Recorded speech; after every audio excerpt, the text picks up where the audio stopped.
All right, you guys, it's episode 43 of Inner Demons, and without further ado, I'm gonna get straight to it. So check it out, man. It's been so long since I dropped a video on Inner Demons that my mojo is gone. It's completely disappeared.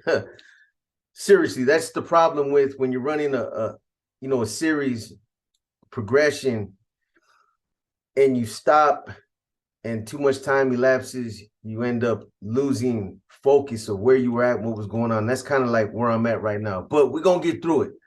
I listened to episode 42 and I kind of got a feeling of what I was talking about at that time and where I was going with this. So I'm going to get my feet up under me. Just bear with me. Some stuff I might talk about again, but let me just say this. So this was around, we're going to say this is around 1997, 1998. At that time, 97, I was in the Adjustment Center. Told you guys I was there with Lil Man and Mike Eel from Salinas. Fly was there from Chole. There was, a bunch of homies came through there at that time. Chico, Robert Rose from Salinas, he came through there. I believe Themo from San Jose that got wrapped up in those indictments. He might have came through. He might have actually came through a little earlier, but there was a lot of homies that came through. Anyway, the important thing is, the two issues that I wanted to just, elaborate on is what happened with Mike Eel and what happened with Lil Man. So, we got a directive or a filter from, well, we actually got a filter and a letter. Mike Eel did. And one was a filter from Tex. And the filter basically said that Lil Man was to be placed on freeze. And a lot of it had to do with his brother. There was some other issues, but that was the main issue. That was the issue that ended up leading to his demise. Even though Mike Eel was the one that stamped his little brother getting a pass in the county jail. This was something that Lil Man was pushing on the streets, and he'd pushed it at other times before in the past. So it finally caught up with him. His brother was being looked at as trash, and the fact that he was in good standings and that he was continuing to raise his hand for him and give him a pass, it just caught up with him. And Tex at that time had Salinas, and he decided that he wasn't going to deal with it no more, and that an example needed to be made. So that's what happened. When we got that filter, Mike Eel and Lil Man were close. I can tell you guys that right there. I didn't know too much about their personal interactions before, I ran into these guys in the Adjustment Center in San Quentin. I had never been out there on the streets and functioned with them, but I knew from what I could see there in San Quentin that they had a bond. They were close. So when we got this filter / directive to put him on freeze, Mike Eel passed the honors off to me. So he told me, look, man, just let him know he's on freeze, kind of, not necessarily console him, but just basically let him know that, hey, it's gonna work out. Don't trip, because he said it himself. He was like, he's gonna freak out. He's gonna start tripping. So I want to say that I had only knew Lil Man. I'd only ran into him that one time, actually, when we were in the Adjustment Center. And, even though that was the first time that we ran into each other, at that time, I was fairly somewhat of a new C. Well, I was only a C for about 3 years at that time. But I remember we bumped heads. I don't remember what it pertained to, but we bumped heads. Anyway, I remember when I pulled him aside and I basically told him, look, bro, I'm just the one that's relaying this to you. I was told to relay this to you, and, it is what it is, man. But, you're being placed on freeze. Now, Let me just say this, bro. You know how it works. If there's nothing, there's nothing that you need to worry about. If you know your situation better than anybody else. If there's no reason for you to be concerned, it will, they'll put you on freeze. You know how it goes, man. They'll do an investigation and it'll be done. If there's reason to be concerned, only you know that. I can't speak on it, bro. But I'm telling you right now, you know, don't let it don't let it mess with you mentally, bro. Let the investigation run its course and address it. Address it. I don't know the reasons why. I knew Mike Eel had told me, but I didn't feel like that was my place to get into that conversation with him. So that's basically the extent of it right there. Now, I'll tell you guys like this: from that day on, he changed. He was withdrawn. He was stressed out, and his mind was somewhere else. It zapped him. He never really worked out. I don't remember him busting down doing the machina with us.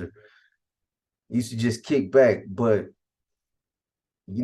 after that, he was pretty much just on cue by himself, and that's the way he remained until he ended up paroling. And then, as you guys know, he got out. Lobo and Bird took him for a ride, and what happened after that, you guys already know. Now, right after that, the issue comes up with Mike Eel, and this is around mid 97, towards the end of 97. So I knew I was going back to the Bay. I didn't think that they were going to send me to Corcoran. I just came from the Bay. So I was getting myself geared up, ready to go back. And, this Mike Eel ended up getting another letter. I don't know how he got it. To this day, I still don't remember how he came into possession of that letter.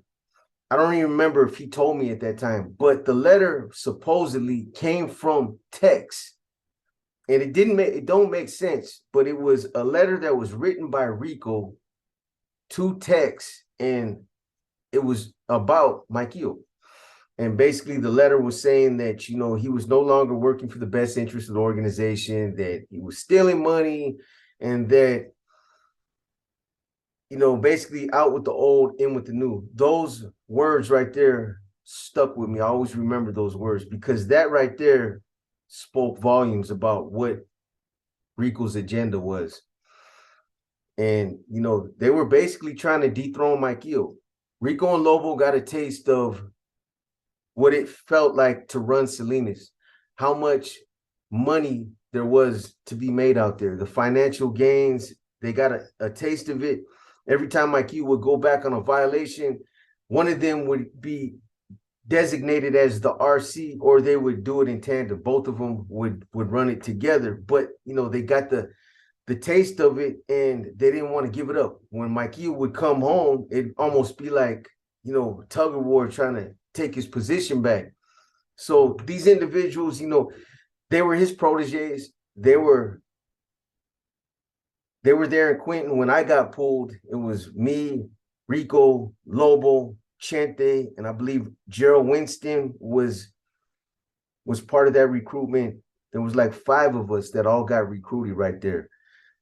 But these were his proteges, and at one time they were some of his biggest supporters. But then they ended up pushing an agenda. They ran a smear campaign on him. Everybody knew that the hit on Mike Eel was a foul hit. There's a lot of C's and a lot of individuals that weren't privy to the inside information, the some of the details of what happened. I'm talking about not just the details of the murder and all that. I'm talking about the politics. Who was involved? What was going on behind the scenes? There were some C's that were in the know, but the majority of them just knew that there was something foul about the hit, that it was a bogus, green light, and it actually got rescinded. And then they moved forward with the green light anyway, despite the fact that it was rescinded, and they knew that see, that's the thing. That's the thing. A lot of people don't know. And I believe I talked about this in one of my profiles or something that I ran before on the channel. So like I said, when I took all that information up to the Bay about, what was going on, the inner workings out there in Salinas, what was happening in the regiment, what Mike Eel was doing, basically his reports.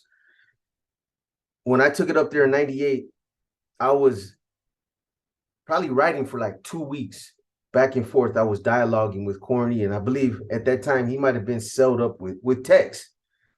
And I submitted the reports when I first got there, and then it was just like I got bombarded with a lot of questions.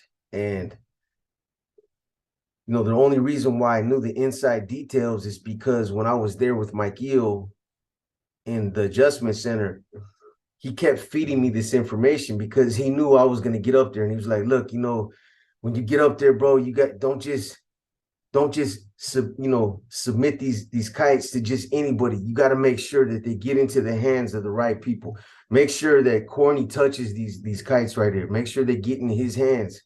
And then, when they ask you about this is what happened with this. When they ask you about that, this is what happened with that. When they ask you about numbers, everything, when you're out there running a regiment, and whenever you're communicating with your padrino or your channel, because it's changed over the years, what they designate that the individual that's up in the Bay that is responsible for that area, Santa Rosa area, the Sacramento area. You got another C that's, will have the Salinas, Monterey area, the San Francisco area. So they used to call them padrinos or, regimental commanders at one time, but those titles have changed. But my point is when you're out there on the streets and you're regimental commander and you're communicating with your padrino, everything is being documented. The money that's coming in, the amount of manpower that are functioning under you out there, the monthly contributions, all that stuff is being documented. So these are the things that he wanted to make sure that, the numbers, everything was matching up, because there was a big investigation on this. When somebody gets accused of bilking money or, misappropriations of organization money, that's a serious charge. That's considered a high crime. And something like that will get you expelled from the organization. So that's why he was concerned about it. Anyway, again, when I left the adjustment center in 98, I had a load of information that pertained to the Salinas Regiment. So I go up there and I relay everything. And at that time, Corny and some of the other brothers up there were real appreciative of the fact that I brought that information up and that, everything was concise and everything. I basically answered everything that they needed to know. And from that point on, the green light got rescinded. So they sent filters out there to the streets to all their contacts to make sure that Rico and Lobo knew the green light was rescinded on Mike Eel. But Rico and Lobo had an agenda, and they wanted to make sure that that agenda was fulfilled.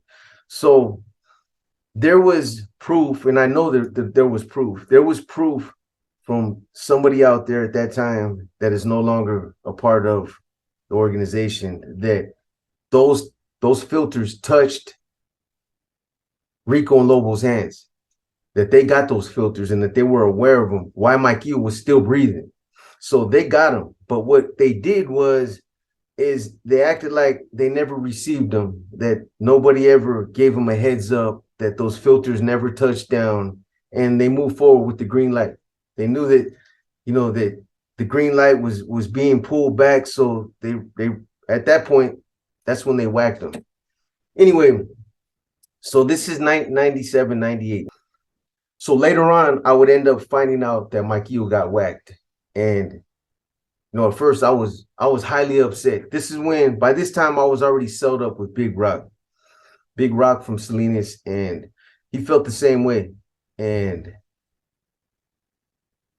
I was confident that when I brought those filters up there and I did all that dialoguing with Corny, that it was gonna be okay. I thought Mike Eel was gonna be, that whole situation was gonna blow over, and the brother was gonna be, he was gonna be good.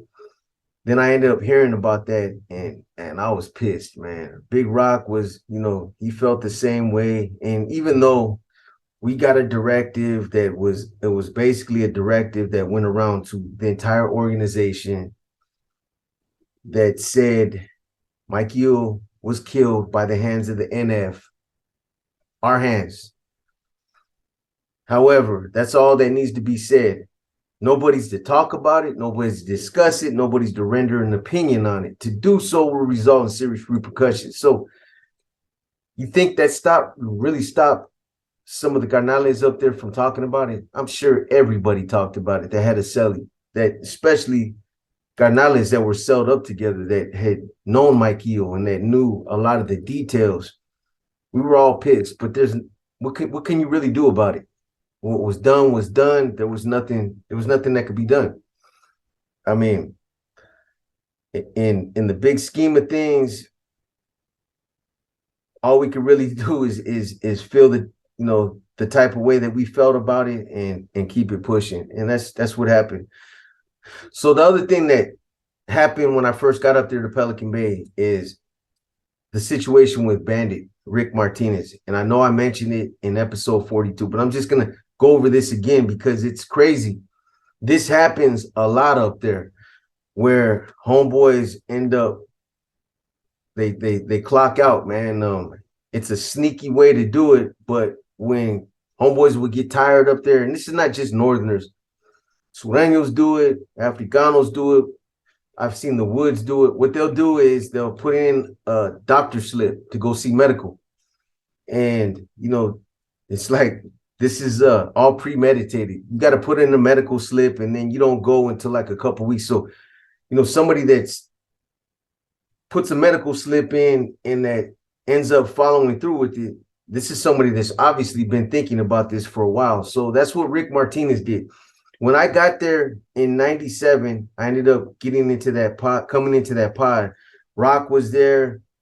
He was set up with Chavo from Hayward, Anthony Jacobs. That's another story, just him by himself.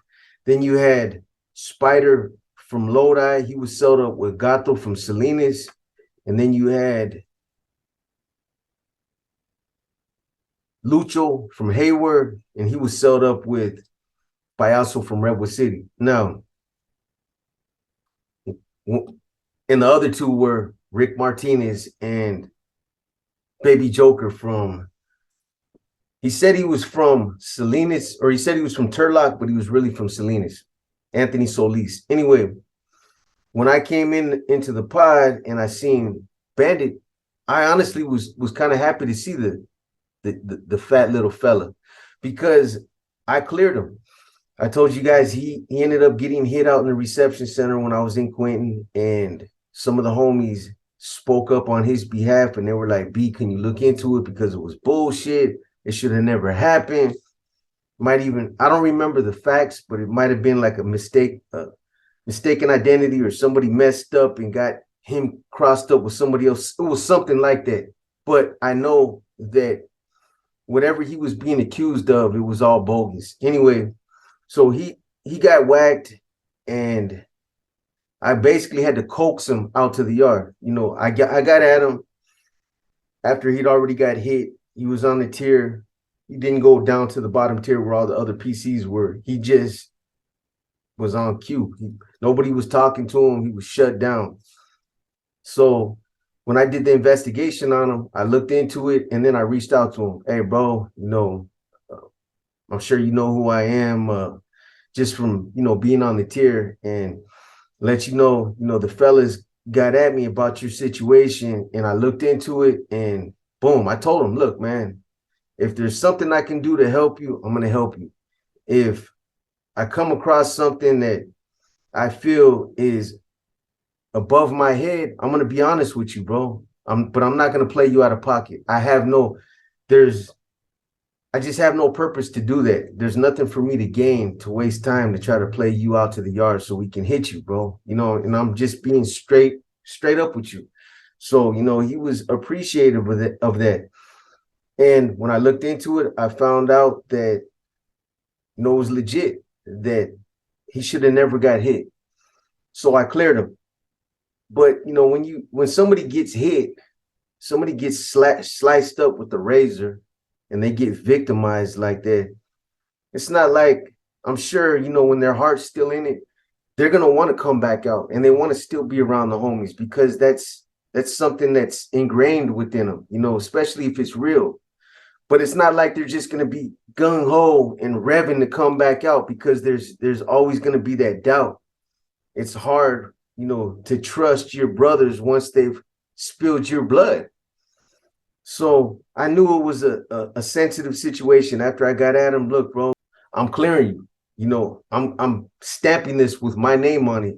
And I'm basically going to let it be known that I investigated this and that there was no wrongdoing on your part, that it should have never happened. And you let me worry about that part. But I'm telling you right now, I'm going to clear you. And nothing's going to happen to you on the yard. It got to the point where, look, and I didn't have to do this. There's a lot of C's that are hard lined and they'll just be like, hey, you either come out to the yard or you get get to stepping. Straight up. Yeah, I almost went there. YouTube is supposedly flagging all videos that got profanity, and I got a bad mouth. So I'm trying to watch my tongue. But anyway, what I did just for this brother is I took security off the gate. I told him, look, I'm going to even take the homies off the gate. When you come out to the yard, this is when we were still on the 6 yard. And when you come out to the yard, there's always going to be 2 Africanos on the gate. They'll have razors or pedazos, and they'll have 2 Northerners on the gate. That's security. They're posted up on the gate right there to make sure that nobody enters that yard that's not supposed to be out there. An enemy comes through, that's where they get them, right there at the gate. Somebody from the other yard slips through, they get them right there. So if we would have played Bandit out of pocket and it would have been, our purpose to hit him, it would have happened right there at the gate. So I told him, look, I'm going to even pull the homies off the gate. I'm going to tell the Africanos to step back. And when you come out there, I'm going to pick you up at the gate, bro. Just to make you feel comfortable, so that nobody's trying to play you out of pocket. I'm about the people, man. I was for the people. I was trying to, always look out for the younger homies, or always trying to look out for the homies' best interests. I wasn't one of those C's that were, out to see people fail, man, or just out to spill a lot of blood, man. When blood needed to be spilled, I did what I had to do. In my opinion, when you're a righteous C and, you've been educated a certain way and you understand the concept of canalismo and you're about the people, I believe somebody like that will go above and beyond, what they would normally do to make sure that some homies are looked out for, or, they would stick their neck out there for homies like that in situations like Bandit was in. And that's what I did. I didn't have to do that. I didn't have to look into his situation. I didn't have to clear him. I could have just been, man, F that dude. You know what I mean? Leave him. We don't need to mess with that. Or I'm not going to put my name on that because I wasn't here. I wasn't involved. Anyway, so like I said, when I seen him up in the bay, I was kind of happy to see the dude. I cleared him, and I felt even more, it was the fact that he came out to the yard and then he continued to program. The fact that I was personally involved with that situation, and, he got through it, and then he started to come back out to the yard and started to program again and got back on track. That made me like the dude even more. But, I got there, I think it was about a week that went by, and, I know that when you're in situations like that, that he had been in, because I've been there. You're watching everything. You're trying to always, you're always checking the climate, man, to see if you can sense something, or if you can see the way somebody's looking at you, or if there's a break in monotony, what's going on with the homies. If something changes, it would pique your interest. And I know that's probably what happened. I got there, he might have thought, because I was writing, I was doing a lot of reports, and it was obvious. Anybody that sat there and paid attention, I would be up there and I would be writing, and homies would get at me, and hey, I'm busy, bro. I'm writing, and I'm writing. So it was obvious. All the other C's, they knew that I was up there writing reports. Bandit probably heard that on the tier and probably thought it was about him or something. But he checked out. Like a week later, he would end up going out on one of those doctor visits, and he ended up disappearing. About an hour or two later, the floor officer came in like they normally do when somebody checks out like that. He pushed in the cart, and he told his cellie, Baby Joker, hey, pack up Martinez's stuff. He's not coming back. And, a lot of the times the COs would just straight up tell us. They're not supposed to say nothing, but they'll straight up tell us, hey, oh boy, he went to 12 block. He took that walk of shame, man. So it is what it is. I don't know what you guys did, but he did not want to come back. So, it tripped me out that he went through all that. I gave him that respect, because there's not a lot of homies that will come back from something like that. Once you cut them up like that, the trust is gone. It's been violated. So, it's hard to get that trust back. But he's one that came back, and then just to disappear like that all over again, to check out again, it was like, damn, man. But whatever, he seen something that spooked him, and he got on. So anyway, this around 97, 98. So I'm back up there in the Bay. The C's that were there, for the most part, Gato from Salinas was new, and Baby Joker, my cellie, ended up being my cellie. Was when Bandit split, I ended up moving in with Baby Joker. So all the C's that were there, with the exception of Baby Joker and Gato, they were all pretty well educated. Lucho, Payaso, of course, Big Rock, Javo, Spider, Mondo from Lodi. They had every day they would run Glesha. They had a maestro, and then they had a maestro that was doing just Nawa, and that was Mondo. That's all that cat used to do, was just Nawa. But anyway, so I picked up a lot more good classroom while I was there, a lot more good schooling. Rock had a pretty good routine. He was the regimental commander at that time. He was I forget what they called it at that time, but basically he was the one running that block. So anyway, I stayed there about 2 years. Towards the last 6 months, and this was C11, towards the last 6 months, I started getting primed up and ready to go out to San Francisco and get that regiment back up and running and on track. And I was going to fall up under Rock at that time, Big Rock from Salinas. I was going to be he was going to appoint me as the regimental commander. He was my padrino at that time. And that's what I was focusing on, going back out there. I was trying to establish a lot of my contacts ahead of time. Guys like Nicoya, Chewy, Mo. There were some other homies out there, 8 Ball, Vince Eakin.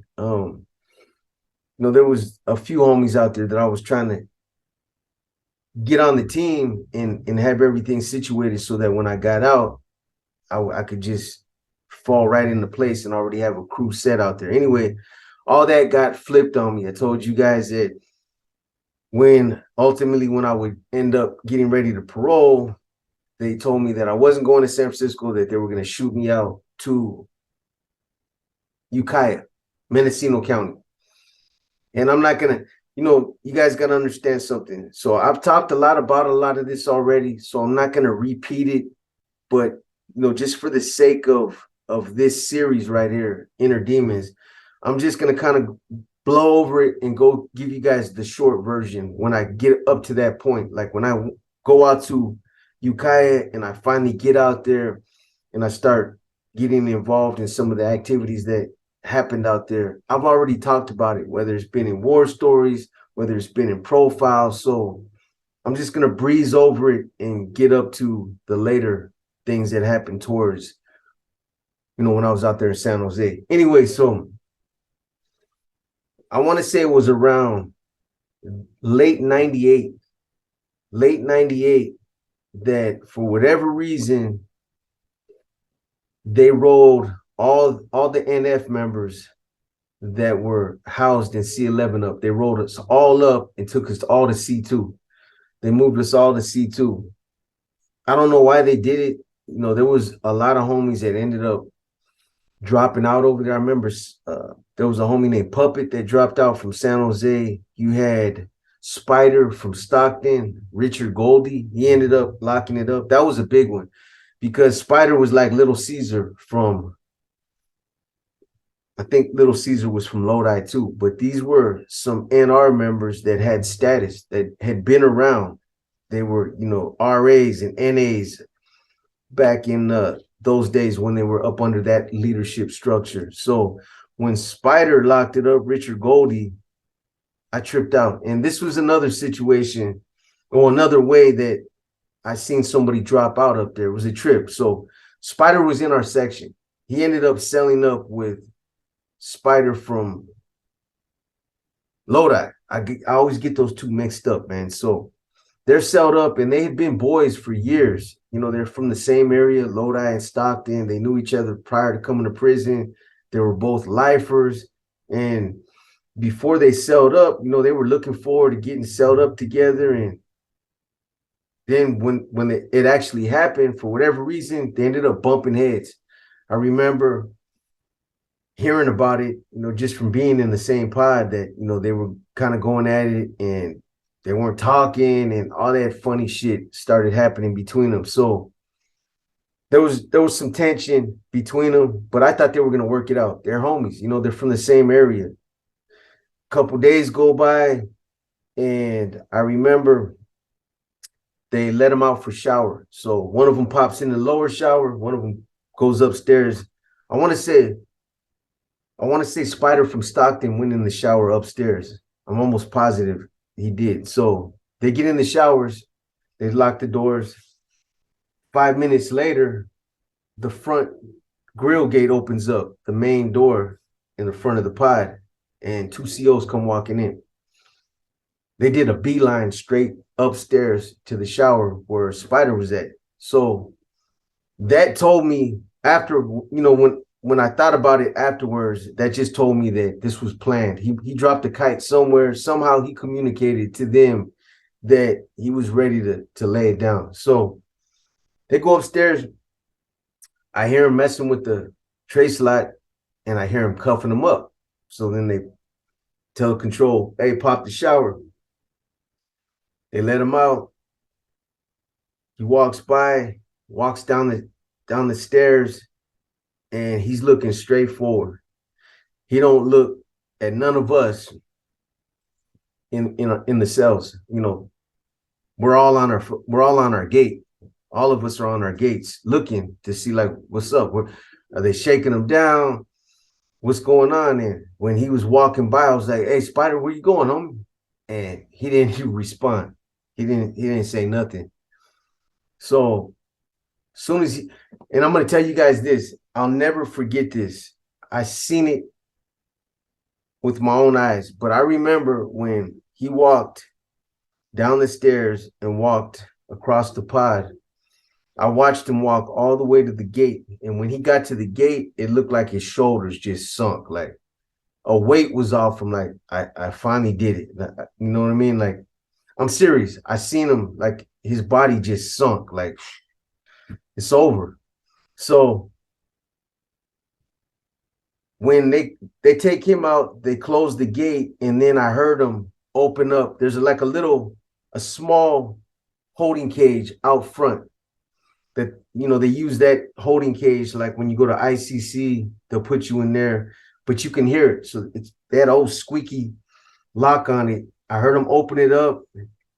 I heard him go in there, and I heard him close the gate. So when they popped the shower open for Spider from Lodi to come out, he comes out, he walks to the front gate, and he yells, "Hey, Spider!" Crickets. "Spider!" I said, "Hey, he's gone, homie. He's gone, bro. You know what I mean? He's gone. I wouldn't even waste my time." And he turned around, he looked, and he was like, "Damn, crazy." So, that was the end of Spider. And, he's a lifer. He wasn't an NF member, but like I said, he was an NR member that had been around, and a lot of homeboys knew him, and it was a trip. You never know when somebody's got to that point. I don't know if it was them two in the cell, the animosity that was going on between them that pushed him to that point, if there was something else going on out there on the streets that, he was stewing on. I don't know. But whatever happened, I'm sure it had something to do with the choice that he made. But, that was the end of him. So when he bounced, he left. Who ended up? So Gato was sold up with Rock. He ended up moving in with Spider.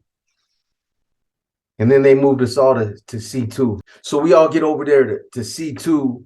Stork from Salinas is over there. Silver from Fatamas was there. Cheese Spots from Salinas was there. You guys should be seeing these pictures. I'll make sure that they get incorporated in this episode.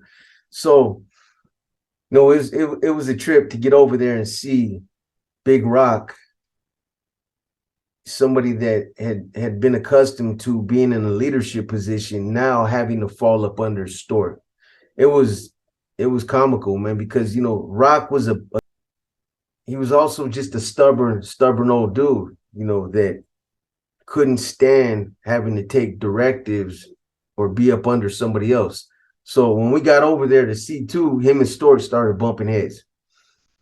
Stork was the appointed RC over there, and Big Rock didn't like it, man. But he had to suck it up. He had to suck it up.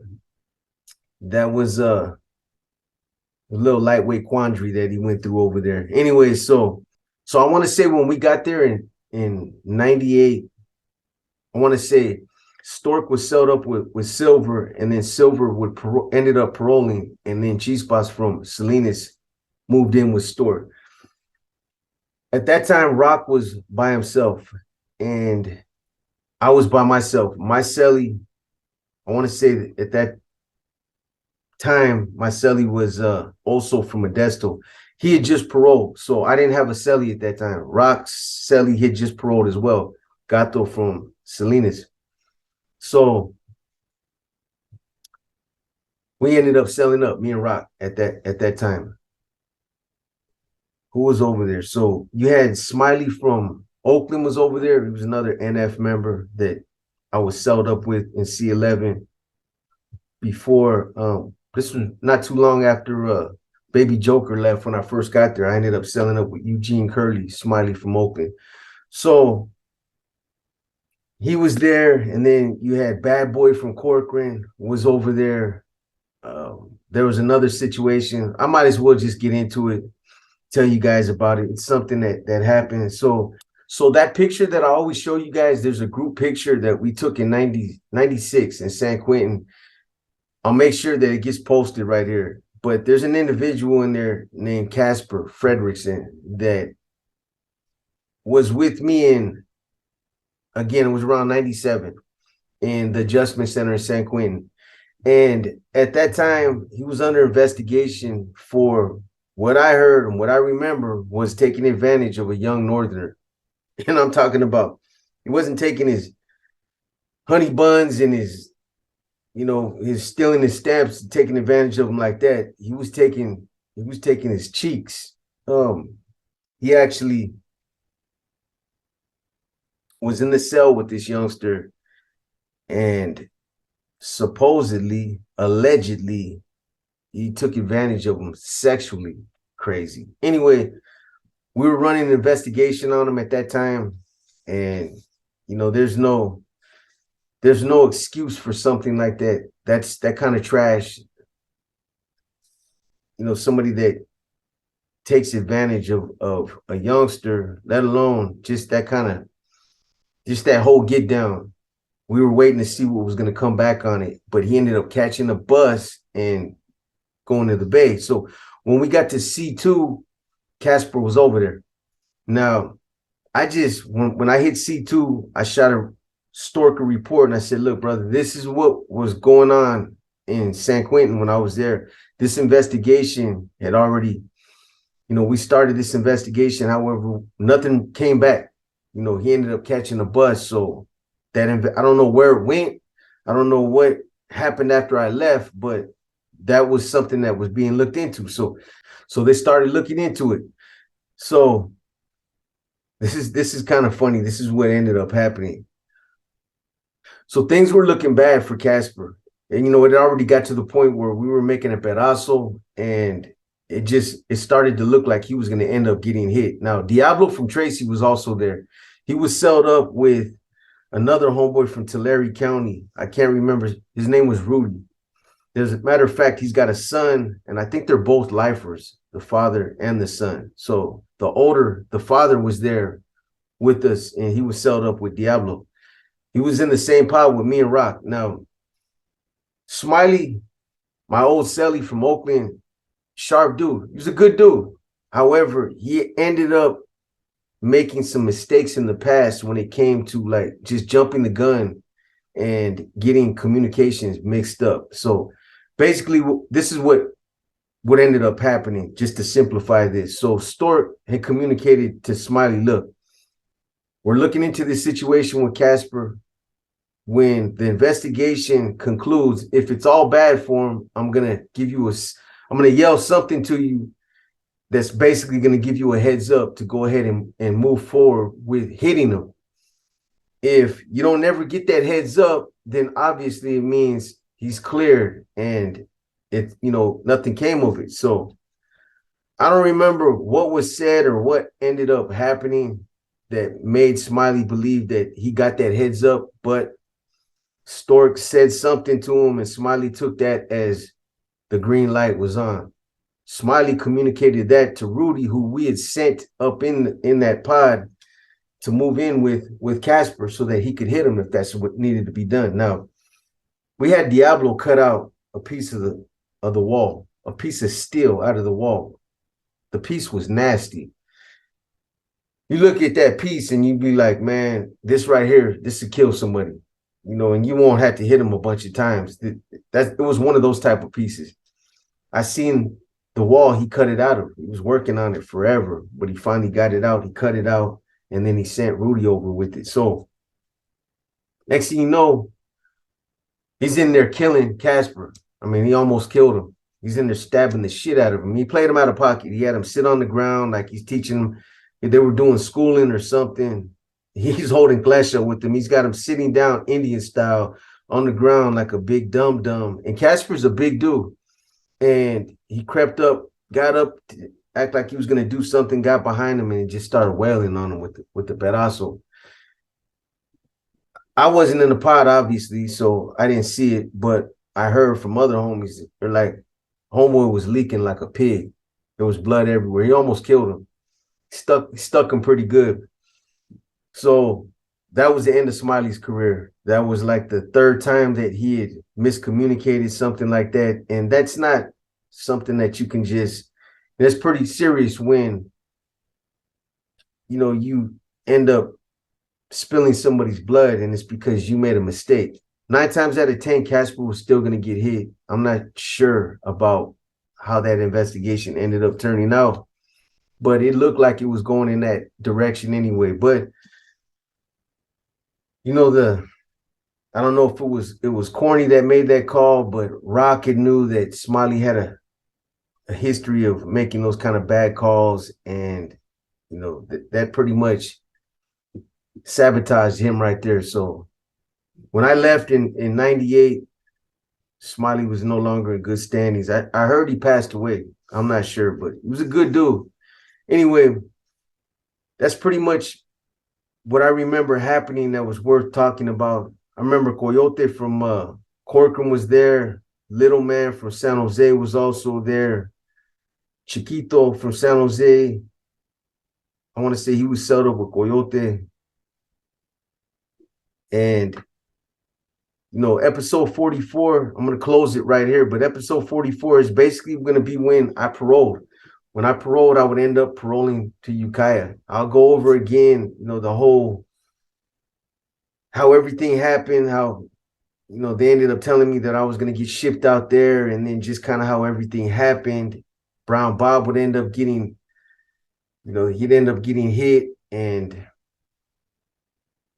I had some interaction with Gaha, Mark Rodriguez from San Jose before he ended up laying down. And, so we'll pick it up. But trust me, the inner demons, as we get past the Ukiah stuff and we go into the Salinas, the time when I was out there in Salinas, when we go into all that stuff and the San Jose stuff, it's going to pick back up. But I'm going to try to get this, consistent again. The inner demons, where at least I'm putting 1 or 2 out a week. So that we don't lose focus, or I don't lose focus, lose my mojo like I did. It was just, you guys already know, I'm not going to get into the reasons why, but we're just now getting back on track. So the inner demons, the war stories, the curb talk, all that stuff's going to come to fruition. And I got something else that I'm working on, another new series that I think you guys are going to like as well. So I'll unroll that. Also, I'm going to try to get the raffle done tomorrow. I'll put something in the community. Hopefully, you guys will see this video tonight. But anyways, this your boy B. This episode 43. And with that said, I'm out.